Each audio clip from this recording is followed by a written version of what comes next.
All right, welcome back, and thank you for staying with me. This is still the Energy Outlook live from Lagos, Nigeria. My name is Wisdom Chap Jumbo, and thank you for joining us. All right, our conversation today is on logistics in the Nigeria energy sector. Is it at crossroad? What is really happening there with all that has changed, or the disruption that we see happening within the energy sector, of course, when it comes to logistics? So these are more we'll be discussing today. My guest is my very big Oga, who is here to join me in the conversation, Dr. Jude. He is Managing Director, Rain Oil Logistics Services Limited. Doc, welcome to the program. Thank you, Wisdom. Good to see you. Good to Yeah. be with you. How do you pronounce your last name? Nwa Olune. Nwa Olule. Yeah, Nwa Okay, so Olune. Dr. Jude Nwa Olule. Olule. Which state are you from? I'm from Delta State. Delta. Oh, it should be Yeah. Delta Igbo. Delta Igbo, yeah. Delta Igbo. Oh, okay. Amazing. All right, welcome to the program. It's good to have you. Thank you. It's been a while. It is. It's been a while. It is. So we're here now. So our conversations today, when I thought about the topic, you came to my mind because you play heavily in the logistics space of the energy sector. Leading Rain Oil Logistics Limited, Service Limited, is quite a huge responsibility considering the work of Rain Oil in the energy sector. But my first question to you will be, historically, make us understand really, how do you explain logistics in the Nigerian energy sector? Many may not understand if you don't play actively in the space. You seem to be blindfolded, from all that really happens. What do you guys really do in logistics? Yeah, logistics, if you trace logistics, memory lane, logistics, you could segment it, the colonial times, post after independence. The regulation came in when you say subsidy is gone. And currently logistics, we're at the transition. Okay. So each of the phases came with its own challenges. Okay. In the eras of the colonial masters, logistics was actually designed for crude trucking earlier. I mean, for crude piping. Okay. The days of Olubiri, when the IOCs, were piping a petroleum product, now crude, towards the export terminals. At those times, that was exactly with the introduction of trucks along that channel for refined product. Coming down to sometime 1977, you see the introduction of the NNPC. Okay, from 1977. 77, when the NNPC came on board to handle the petroleum product production and refining and equally distribution. So at that point, logistics was there were heavy investment on piping. Across the country. Nigeria typically is kind of wired underground. Okay. Across locations, across the 21 NNPC depot across the country, Warri, Benin, Port Harcourt, across these those depots lanes. are connected with the pipes? They are connected with the pipes. Okay. But over time, the pipes were exposed to attacks, vandalism and all that. So that leads to gradual coming into logistics with a massive trucking. Even at the time, we have the pipe, there were trucks that were supporting. But the failure of the piping led to heavy investment on trucking. Along the line, you have the private depots coming on board. So that is exactly how it has happened. And Nigerian, within the logistics space, has over the years 100% dependent on fossil fuel diesel power, which is very, very heavy, non-environmental friendly. Recently, with the recent happenings in the industry, like I said, at the point where now it's on the transition, cleaner fuels and all that. So basically, logistics has gone through down that memory lane long till where we are now, and it's still transiting. We're still trucking till today. Yes. Is that where we are now with the energy transition? Would that be the best approach to still look at logistics? Because why I ask that is that logistics expense in Nigeria, they say is 30% above global average. I don't know if that's true. Well, it depends on where you're coming from. Okay. It depends on where you are coming from. When you're measuring logistics expense, there are standard variables. I mean, in terms of, are you measuring through the LDC, the landing cost, Okay. the landing cost variables? Are you measuring logistics expense to GDP? Okay. I think that's at the national level, logistics expense to GDP on a global scale. Okay. That measures are between 6% to 8%. Okay. The last report I read from Nairametrics attributed, Nigerian expense in terms of GDP, logistics expense in terms of GDP to about 15%, which is actually way high. But as an operator, the logistics expense is high, very, very high. There are That's from your own end now? Yes, from my own end. Okay. There are three major factors, really. Okay. The diesel cost, which, led to this transition. The diesel for the trucks? For the trucks. Okay. Diesel accounts for between, let me be conservative, Okay. between 40 to 50%. Okay. Of your total expense? Operating cost. Operating cost. Okay. So you can see it's not efficient. You know, you talk about these trucks move on tire. Tire expense is within the neighborhood of about 13% of your operating cost. Yeah. You proceed to talk about spares. Okay. You know, these trucks, you know, because of the nature of the road, I don't know. I mean, big men like you don't travel on the road. So Don't leave me. if you travel on the road, you see the state of our Nigerian road. It's bad. So the parts take addition about 14%. Wow. When you aggregate this, you're talking about over 70% operational expenses. So when you are measuring the logistics expense, it depends on which parameters you actually making reference to. Okay. Okay. Yeah. Okay. In a final analysis, it's far way above our own expenses, logistics expenses, far above that 30% you quoted. So it's even more than what I've looked at.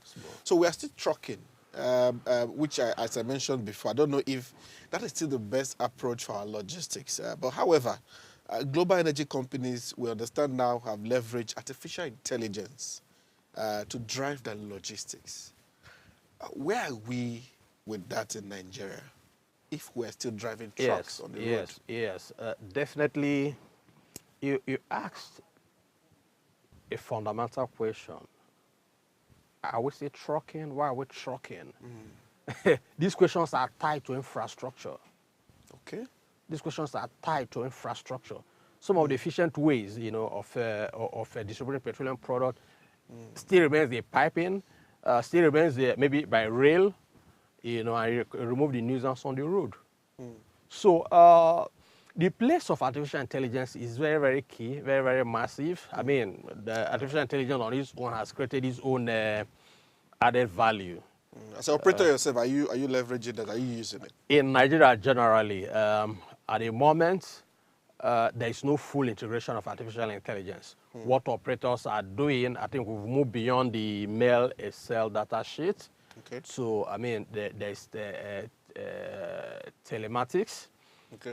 There is Internet of Things. There is automations but that is not really the real AI that drives. I mean, these are apps and little infrastructure here and there.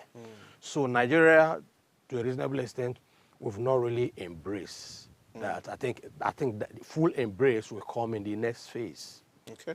Okay. The next phase where we are going to. Yes. So that next phase might be triggered by the energy transition, the way we are going now.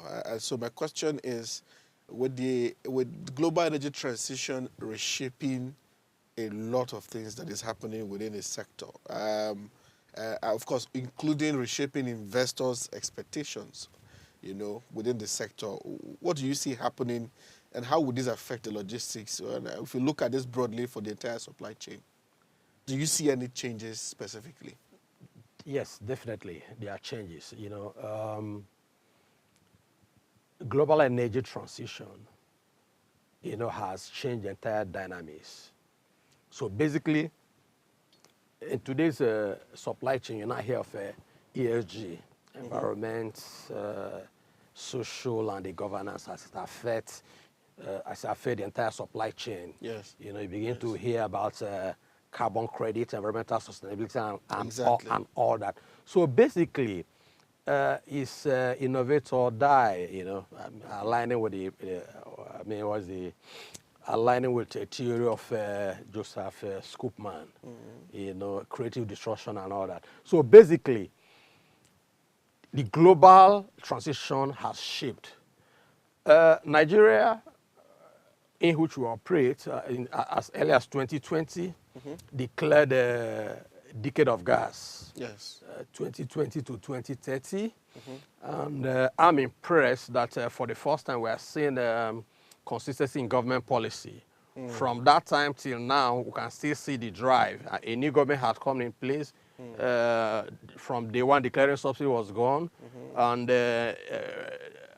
constitute CNG presidential initiative that are driving the penetration of CNG across the country, and they are doing great. They're doing a great job, irrespective of the challenges along those chains. So basically, at the moment, operators are queuing and coming into that for efficiency's sake. Okay. Yes, on CNG, beyond being cleaner energy, is being substantiated that is coming with about a 40% gain, compared to diesel, diesel engine and diesel consumption, which equally pollute our environment. Yeah. So from the global perspective, it's beginning to trickle down. However, our speed here is one step at a time. But the decade of gas, what are your thoughts on that? Do you think we've achieved substantial progress? Well, when you say decade of gas, 5 years down the line, we're at the middle of that decade of gas. Decade of gas, 2020 to 2030. When I look back, I can see the level of investment across the gas chain. Under the previous administration, emphasis was more on the cooking gas, that is the LPG. At that point, I think even my organization, Rain Oil, we established a gas facility about 4,000 metric tons in Ijegwu and other operators. And there's huge, massive investment in those directions. Okay. So as of today, a new government came on board in 2023. Yes. And from day one began to promote CNG. So you can see that gas value chain is being heavily promoted. The last time I checked, I followed up a trend. The gentleman that manages that, the presidential CNG, Michael, when they went to commission facility in Bovas, stated that as at that time, sometime about June, we already have about 68 refill stations across the country, which is huge. I understand their targets are about 170 before the end of the year. So I think the decade of gas has kicked up and kicked very, very well. Substantial progress. Yeah, there's progress. Following this now, but first of all, I wanted to ask you, because you are an operator in this part, are you a member of DAPMAN? Yes. Okay. All right. You're not the spokesperson of DAPMAN. No, so I'm not. I listened to your news. You mentioned him. Yes. And interestingly, DAPMAN is speaking loud. It's speaking loud. Yeah, it's speaking loud. It's very, very interesting. Okay. So I asked that because my next question was going to go that the disruption in the space we see in logistics is with Dangote's 4,000 CNG trucks that will now pick products from the refinery with free logistics, to filling stations as a way to help Nigerians to reduce the price, of course, of the products when it gets to them as end user. We have seen some resistance in a way. They talk back and forth, DAPMAN and everybody, and then Openg and all. So my question is, we have seen a disruption with the CNG trucks and all of that. What do you see? Are we ready? Because it's looking like the operators and the sector did not prepare for this sort of disruption that Dangote has brought into the market. What do you foresee? Are you confident as an operator that you will surmount what is coming? Yes, are we ready? Yes, to a large extent. Okay. To a large extent, especially within the green logistics corridors. Yes, like I stated earlier on, the challenge has been infrastructure. Yes. Within the across the country, in terms of CNG penetration, within the south, and southwest.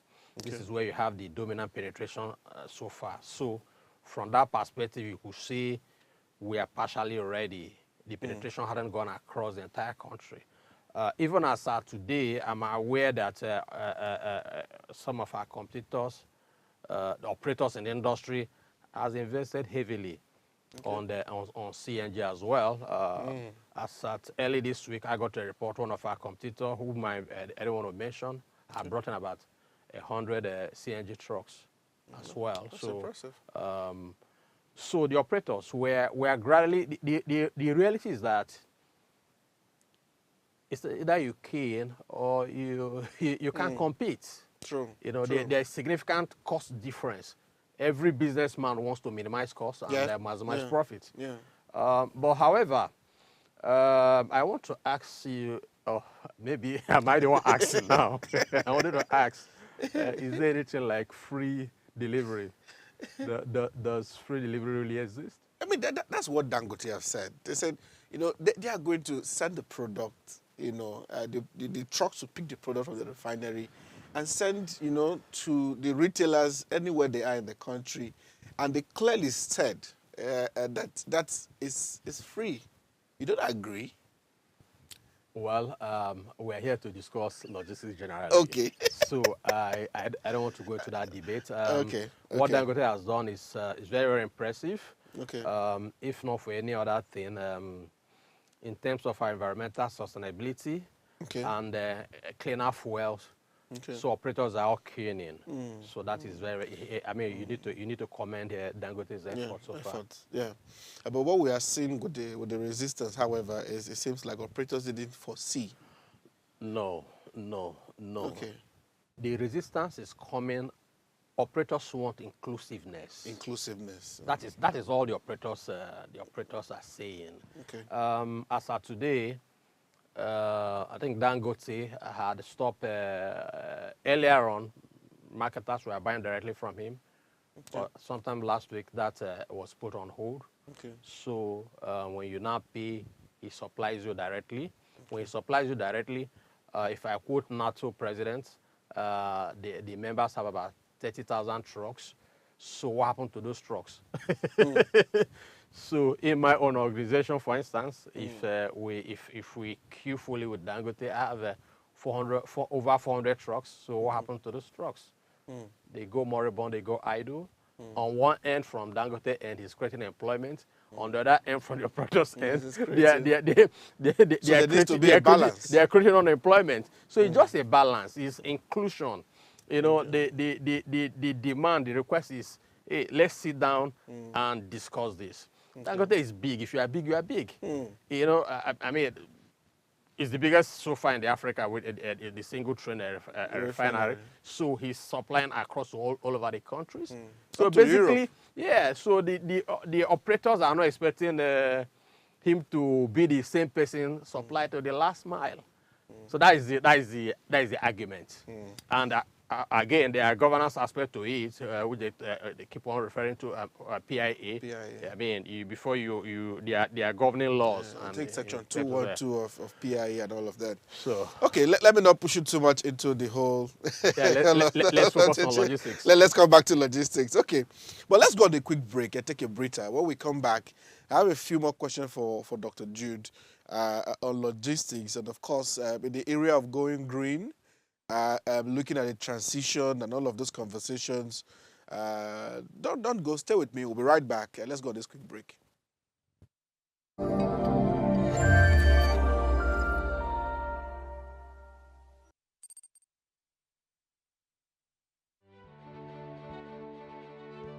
Nigeria, by extension Africa, battles a growing youthful population. And with little or no meaningful engagement, leaves a ticking time bomb on our hands.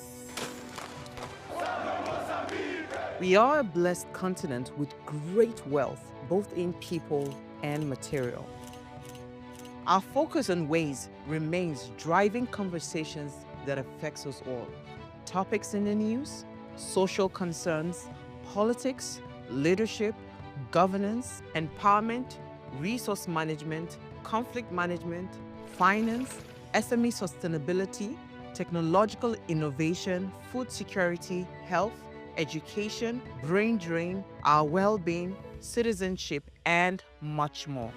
Our goal is to continuously drive these conversations, keep them burning at the table to effect a positive change, both for our nation and continent. Ways, what are you saying, has a secret ingredient that completes the conversation every single episode, and that ingredient is you. Our past conversations shaped our yesterday. To shape our tomorrow, we must keep talking. So, I want to hear you. Be a part of our live conversations Mondays through Fridays. And let's all have our say.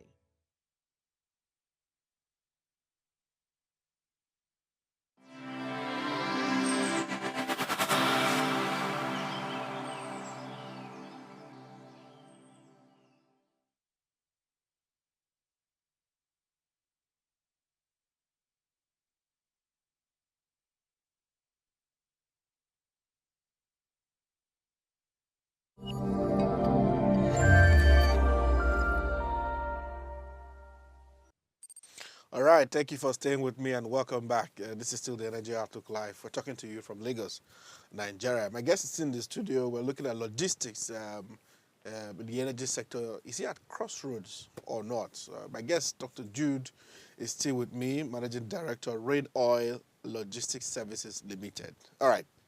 So, Dr. Jude, back to you now.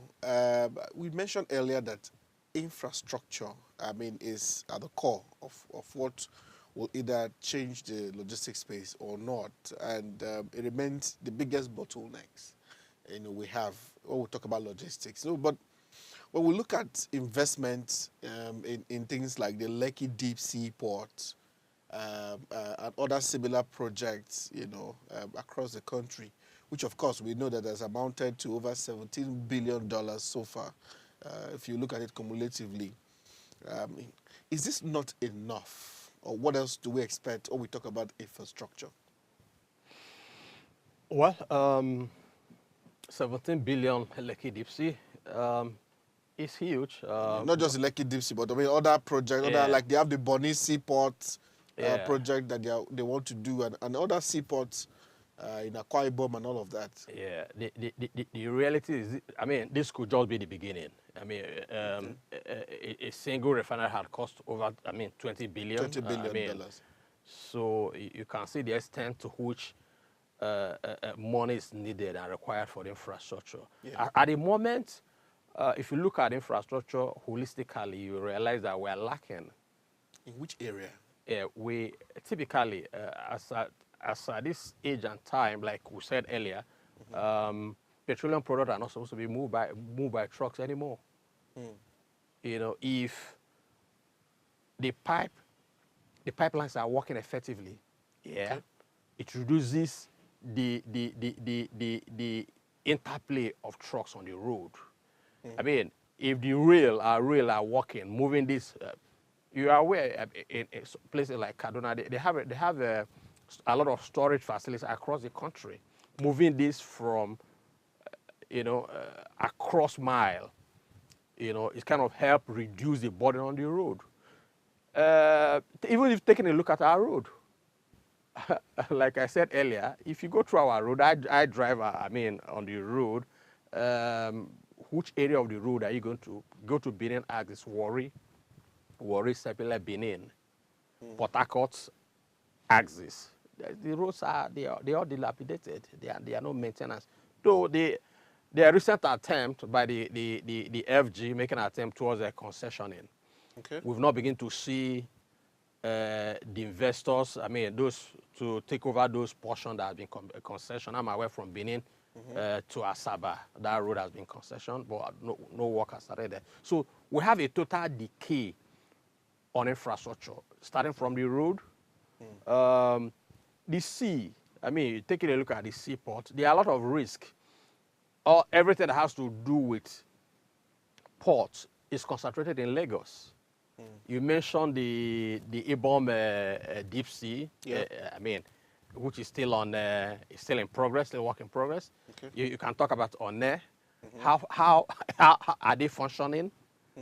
I mean, to what level of investment has been taken to those directions? So naturally, the expectation is to kind of open up everywhere, open up the seas, Ibom. Beyond the bomb, you go to Calabar. They open up the Calabar waterways. You come towards Delta State, Ogara, Koko, Port Harcourt, Warri. When this product flow along those lanes, it's become more healthier, and it add more value to the society. But can we still achieve piping now, or we should consider rail? Well, these things are policy direction. I mean, based on how the government wants to go. Okay. Piping is still viable. Okay. Unfortunately, in the areas of crude, I mean, the government has had a running battle in terms of securing those pipelines. So, I mean, huge contracts are awarded to different vendors to secure. So basically, but it's still an option. It's still a possibility, or the rail options. So what I'm trying to advocate is that the heat, to a reasonable extent, should leave the road. I mean, our roads have become like death traps.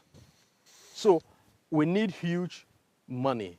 I mean, the country needs to devote huge budget to this infrastructure, and it's going to be deliberate. Like I said earlier, if we see policy consistency, I mean, from the APC government, the decade of gas, we are praising where they meet them, praising that. Yeah. And I mean, you can see how they build up. If the government continues that trajectory, subsidy is already gone, and you begin to now, maybe in the next tenure, begin to consolidate on infrastructure. So that'll be fine. But Lagos needs to be, I mean, to be decongested. It needs to be unbundled. Everything has to do with the sea here. You bring in all the cargoes here. You now begin from Lagos to the east, Lagos to the north, through trucking. It doesn't work. I understand we have some questions. I mean, people watching us online, the comment section. I mean, my producers who want to share. All right, Ibrahim Yusuf is asking, top-notch historical evolution of logistics in Nigeria by Dr. Jude. Oh, okay, yeah. I mean, yeah, Ibrahim, the historical evolution highlights was really top-notch, and then aligning to the current realities. Amazing. I mean, a lot about your historical knowledge there, Doc. So, okay, we do have a question. In my opinion, I don't think there's anything like free delivery. So that is the question he asked me before. I mean, the argument, LDL perspective is incredible. Okay, so we'll come back to this particular question on free delivery. But thank you, everyone, for your comments. Please keep them going. Dr. Jude is still with us. So we'll just take some few of our time to really take some more questions for Dr. Jude. Okay, so my next question now will be, you had mentioned the rising of insecurity. I mean, the issue of security for the pipelines, which we should indeed consider. But when we look at, it's been a struggle from government to government with this issue of pipeline vandalism. From your point of view, of course, as an expert within this logistics space in the country, what could be a solid solution to pipeline vandalism, if there's any? Yeah, there are. You earlier mentioned AI. I mean, okay. Earlier with AI, with drones, good surveillance. I mean, you don't necessarily need to put men in the field.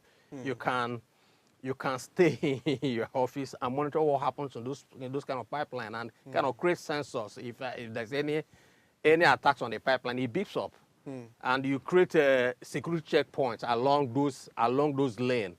You know, at that point, you're able to secure the pipeline. However, What I've actually seen, to some extent, it seems as if the government doesn't have the political will. I think it's more political will, actually, to quell the challenges along the pipeline channel is something that is surmountable. Okay. But maybe a segment of the society equally benefit from it. So I don't want to stretch it further. Okay.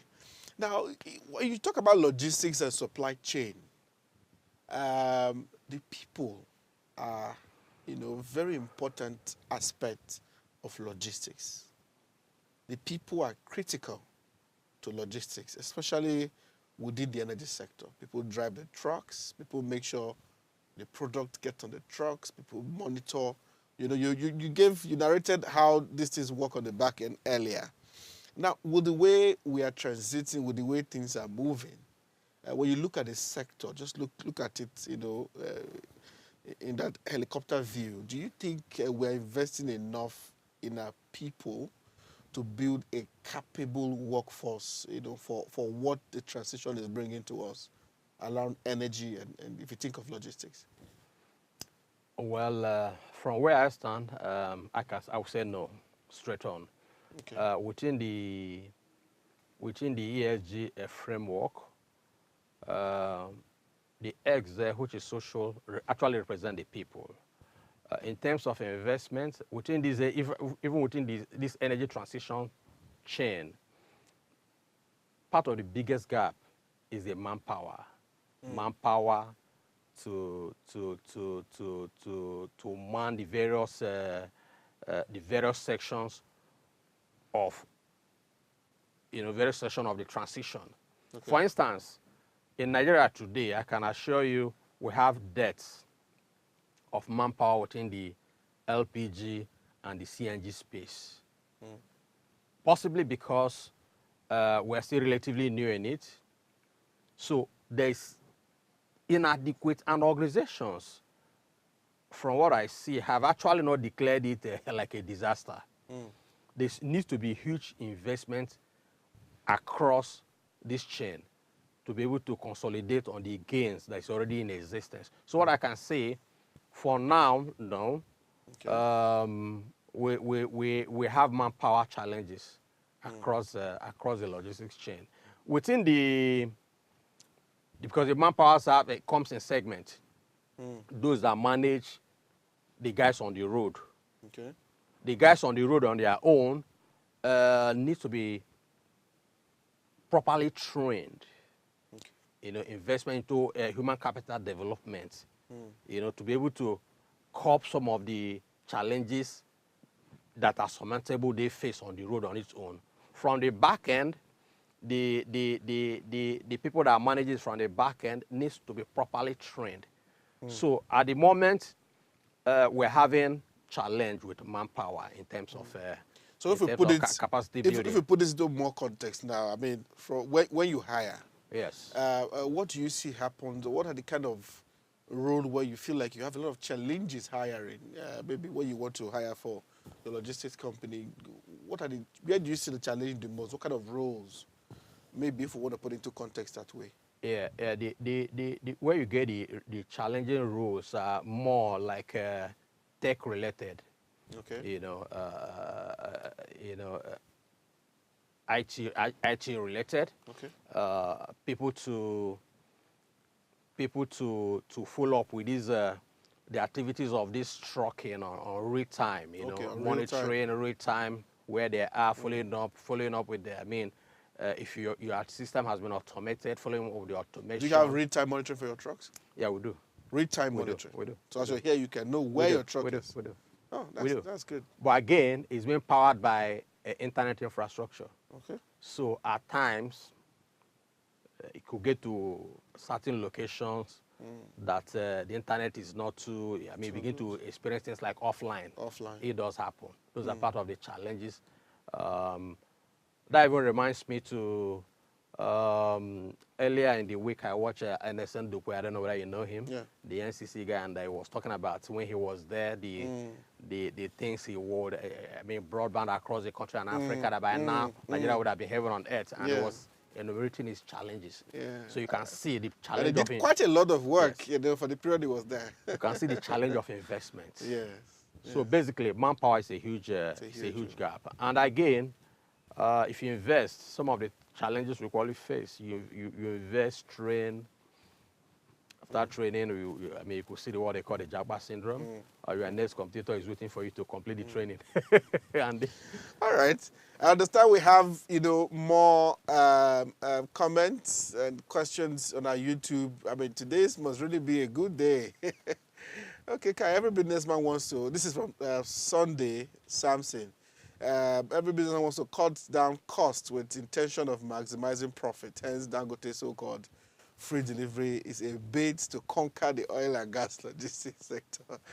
It's unsustainable. Okay, Jude Ibrahim Yusuf, interesting conversation. Dr. Jude giving us facts, shows his depth in the energy sector in Nigeria. Okay. Are there other more comments? You can't overstate the infrastructure lag in the energy space in Nigeria. Currently, there is need for more investment in the energy space for both government and private investors. Yusuf Ibrahim seems to have a lot of views. Yusuf. Okay, a few more comments and then we'll take the final question. Logistics, which accounts for about 70% of the total cost in the oil and gas sector, can never truly be free. That's the question you asked me before. Wow. Nothing is ever free in business. Dangote's offer is offer of free haulage is calculated strategy. Interesting. But every businessman will come with his strategy, Doc. What do you think? Well, yeah, you're right. It's strategy. I mean, you could get the free delivery today, tomorrow, okay. the next tomorrow. You begin to pay. We have a question for you now. A quick question to Doc. Sir, what do you think is the next phase of the truck logistics in Nigeria in the light of current realities? Yeah, the next phase actually is the next phase is actually where we are proceeding. That is on the transition. Okay. You know, the transition to cleaner fuels. You know, but beyond the transition to cleaner fuel, we've already talked about investment, the lag in terms of investment in infrastructure. You know, but the global directive now is on transition. Okay. I mean, you hear the big man talk about, hey, after these 4,000 trucks, we're going to we're already considering electric trucks. So these are actually the direction, the pointers. You know, so in basis our current reality, the direction of logistics, digitalization, okay, automation, AI, Internet of Things. You know, I mean, with strong internet to support this whatever we're doing. Okay. Finally, before I let you go, if you had to pick what policy, you know, that could transform Nigeria's energy logistics in the next 5 years, what would it be and why? In 1 minute, because we're done. It has to do with investment. Investment. It has to do with investment in infrastructure. Okay. A 10 to 15 years investment in infrastructure will go a long way solving Nigerian logistics challenges. And particularly, where should that investment go? The investment has to be, you have to decongest the ports. Invest on the road. If possible, revive the pipes and touch investment on rail. Is the coastal road that is coming, is it a relief? Well, it ought to be a relief, though there are lots of arguments against or in favor of the road. Well, did they finish for Nigeria? So hopefully, let's see the completion of that road. But however, it's an addiction. It will add value upon completion. Okay, amazing. Dr. Jude, thank you so much for the time. It's been an enriching conversation. As they said, your historical background of the logistics space in Nigeria is quite impressive. And I'm happy that a lot of people find it very interesting like I have. So thank you so much for coming. We hope we can, from time to time, get you back, you know, to discuss progress from different angles, how things are going. But today, thank you so much for making the time to join me. Thank you. I appreciate. Thank you. All right. Want to say thank you to everyone, especially those who have really been following us on YouTube. Thank you so much. This is the much we can take for this week. Don't forget, the Energy Outlook is live, same time, same station, every week, every Friday. But before I let you go, just a quote from the CEO of Nigeria Upstream Petroleum Regulatory Commission. He said, logistics is no longer just about moving goods. It's about integrating visibility, speed, and intelligence across the entire energy value chain. This is just a better way to wrap up all we have discussed today on the program. If you miss other episodes, you can always catch them on our YouTube channel at Official Upgrade TV. You just click on Energy Outlook and all our previous episodes. You can watch them and follow, comment, and share. My name is Wisdom Chap Jumbo. You can also follow me across our social media platform at WChapJumbo and including LinkedIn itself. It's been amazing, this conversation today. See you next week, same time, same station. Don't miss it. Another important conversation. Have a lovely weekend.